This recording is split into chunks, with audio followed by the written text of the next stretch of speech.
Greetings. It's such a pleasure to be back with you today. I'm so thankful that God kept myself, my wife Laura, and our apartment pretty much intact during the storm here. We're very blessed with God's protection. But our thoughts and our prayers do go out to today, to the people in New York and New Jersey who weren't as fortunate as we were. Please take some time today and especially pray for them. Even if you don't know them, never probably will know them.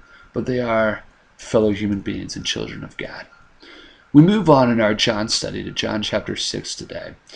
This chapter is probably one of the longest ones in the Gospels, and we'll just have a couple thoughts to present.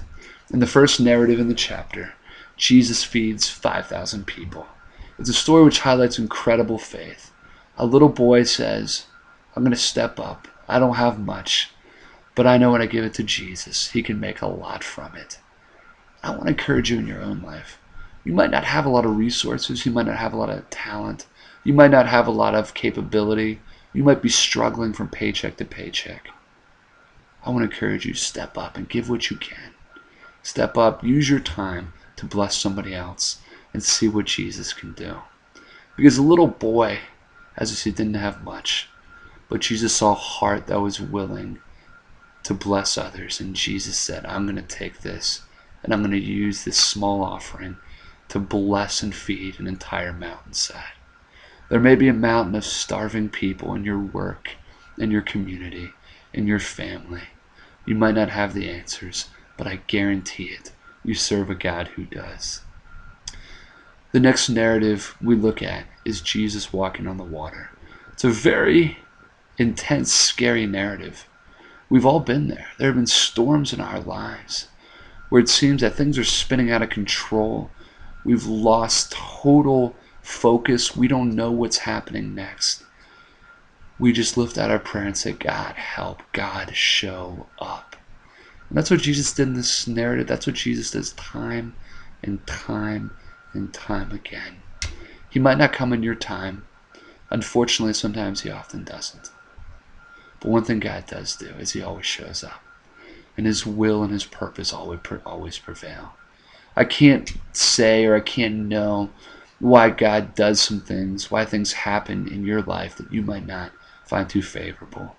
But one thing I do know is that God loves you and that God's here to guide you and lift you up.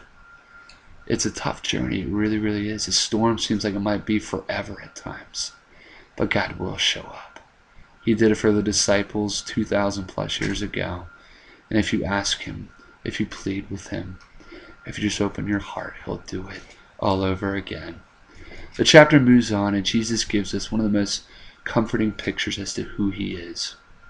Future generations didn't have the blessing to see Jesus in person as first century Israel did. But one of the things we do have is we have pictures to hold on to guide us through difficult moments and to help us keep things in perspective in moments when things are going well.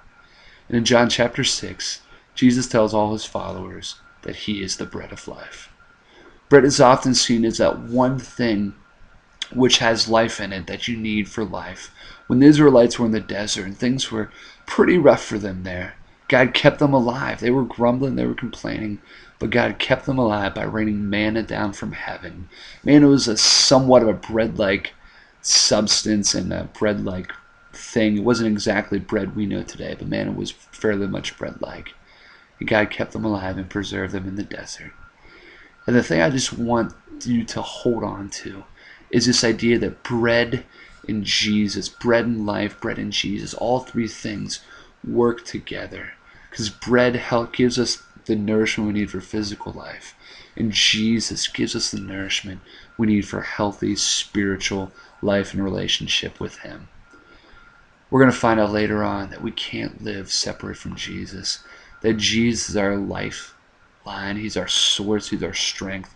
And most certainly, as we find out here, he is our bread, our substance, our nutrition, our everything. So I want to encourage you, what is your life reflecting? Is your life reflecting that? Or is your treasure, is your heart in the things of this earth?